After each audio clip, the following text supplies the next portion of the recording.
the espresso isn't half bad. I take another slow sip, letting the bitterness sit on my tongue, my eyes on Dana. It's been over 6 days. 6 days of silence. 6 days of her ignoring me. 6 days of her looking right through me like I don't fucking exist. I should be fine with it. I should be used to people shutting me out. But with her, it's different. It's wrong.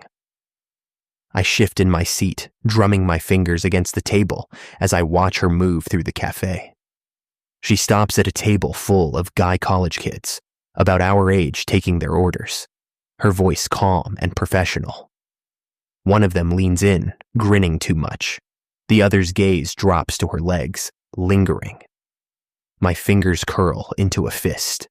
She doesn't react, just writes their orders, nods, and turns away.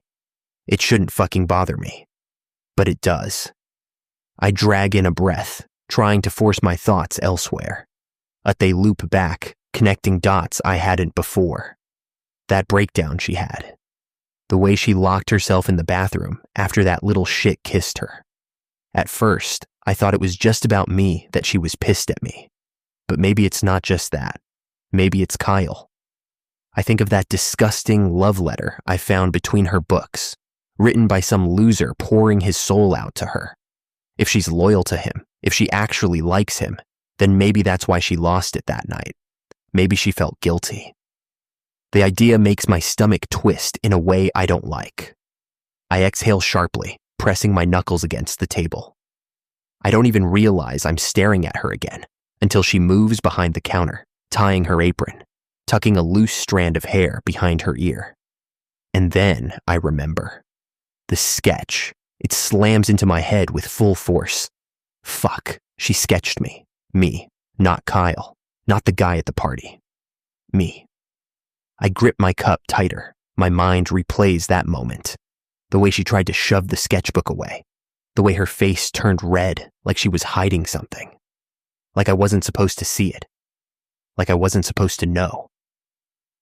I breathe out harshly, looking away.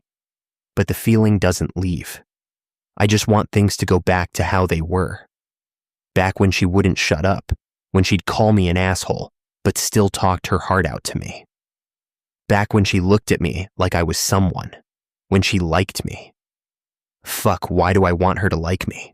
I shouldn't, but I do. I rub my jaw, staring at the empty cup in front of me. I need to apologize, but it's not that fucking easy. I haven't done it in years, but I'm working on it. The cafe door swings shut behind me, cutting off the morning chill and replacing it with warmth and the rich scent of freshly ground coffee. The air hums with conversation, the occasional burst of laughter, the soft clinking of mugs meeting saucers. Sunlight filters through the dusty windows, casting golden streaks across the worn wooden floors. The atmosphere hazy with the comforting lull of jazz from a speaker in the corner. I should be fucking focused. I should be going over what I've practiced, the damn apology I've replayed in my head more than 1,000 times than I'd like to admit. It shouldn't even be that hard, just 2 words. I'm sorry. But considering I haven't said them in years, it feels like trying to speak a foreign fucking language. Still, I'm going to do it. Today. But then I see her, and everything I planned goes straight to hell. Dana is sitting at a table near the window, her hands wrapped around a steaming mug, her posture relaxed in a way I haven't seen in days. But she's not alone. There's a guy with her. My shoulders tense instantly, something sharp and heated curling in my chest. An unfamiliar and unwelcome feeling I don't want to fucking acknowledge. I step further inside, keeping my movements casual, even as my pulse picks up, as my gaze locks onto the scene in front of me. Dana laughs, shaking her head.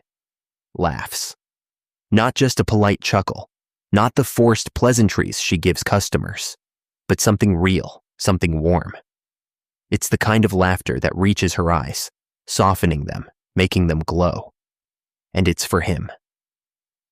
I exhale slowly, shoving my hands into my pockets. I don't care. I don't fucking care. Still, my feet carry me to a table nearby. Not too close, just close enough. And obviously not because I want to hear what they're saying. That would be ridiculous. Then I hear it. Kyle, you're impossible. Kyle. The name rings through my head like a fucking alarm bell, setting my teeth on edge. Kyle. That name, his name, was on that disgusting love letter I found between her books. The one dripping with desperation, with some guy pouring his heart out to her. The one I wanted to crumple and toss aside because it was fucking pathetic. My jaw tightens as I finally turn my head, sizing him up. He's not impressive. Average height, dark hair, neatly cut, clean shaven, dressed in a cheap sweater that makes him look painfully generic. He doesn't seem like much. I could easily take him. One well-placed punch to the jaw, maybe an elbow to the ribs. He wouldn't even see it coming. But then my gaze shifts back to Dana. She's looking at him with a warmth I haven't felt in days. Like he's someone safe, someone who makes her happy, without trying. And it hits me like a fucking sucker punch. I could never make her look like that. All I can do is make her cry. I've done that plenty. But happy, relaxed, and easy, with her eyes crinkling at the edges and her shoulders loose. I stare down at the table, my fingers pressing against the cool ceramic of my cup. My chest feels tight, like something's wound up too much, threatening to snap. What the fuck am I even thinking? A movement catches my eyes, a waitress standing hesitantly beside me, holding her notepad in both hands. Her name tag reads Rose. She looks nervous, no, flustered. Her cheeks are pink, and she's hesitating, like she's debating how to speak. I don't have the patience for this shit. Espresso, I say, cutting her off. She nods quickly, nearly tripping over herself as she scurries away. I lean back, fingers tightening around my cup, but the tightness in my chest doesn't ease. And then, "You're the best younger brother ever." I go still. My head snaps up. Brother? Kyle is her brother? The relief crashes into me so fast it's almost fucking dizzying. My body relaxes, the tension uncoiling like a snapped wire. I let out a sharp breath, pressing my fingers against my temple, a quiet, almost disbelieving laugh escaping me. Fucking hell. The stupid grin tugging at my lips is beyond my control. I shake my head at myself, leaning back in my chair, exhaling slowly. I was ready to throw hands over her brother. Unbelievable. Minutes later, Dana walks up to my table, her notepad in, "Do you need something else?" I glance up at her, taking in the guarded way she's holding herself, the stiffness in her stance. And then I ask, "When's your shift over?" Her brows furrow slightly. "Noon, then I have class." "Why?" I take a slow sip of my espresso before answering, letting the bitterness coat my tongue.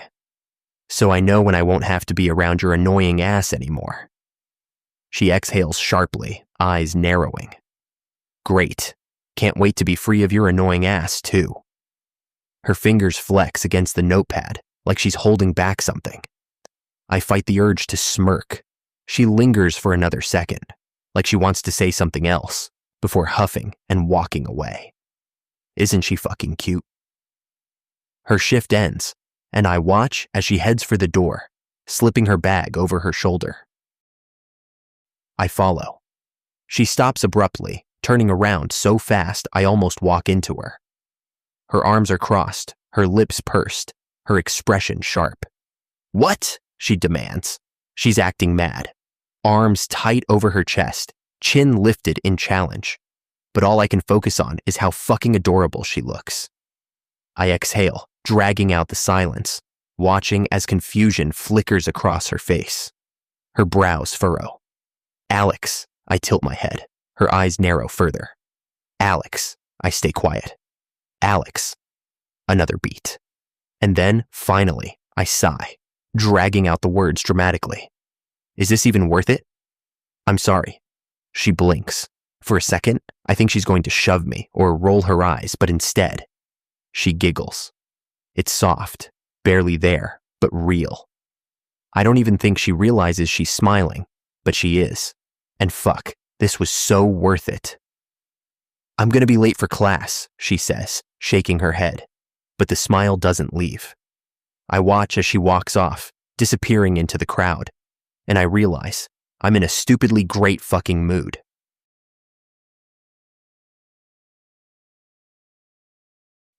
The knock is frantic, loud and relentless, like whoever's on the other side is seconds from breaking down the fucking door.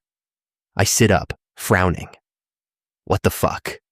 The knocks don't stop, just keep coming over and over, so rushed and desperate that for a split second, I think maybe the building's on fire. I push off the bed, crossing the room in 3 long strides. For fuck's sake, I'm coming! The second I pull the door open, a blur of motion crashes into me. Dana, tear-streaked, breathless, terrified. She grips my shirt like a fucking lifeline, fingers twisting into the fabric, her whole body trembling as she shoves herself into the room, half hiding behind the door. My stomach fucking drops. Dana! I breathe, but she doesn't answer, just tightens her grip, like she's trying to disappear into me. Her gasping breaths hot against my chest. Then I see him, the guy from the party. Standing just a few feet away, hands shoved into his pockets, his expression far too casual for how completely fucking wrong this situation feels. Hey man, he says casually, leaning against the door with a shit-eating grin. Did you see a girl come this way?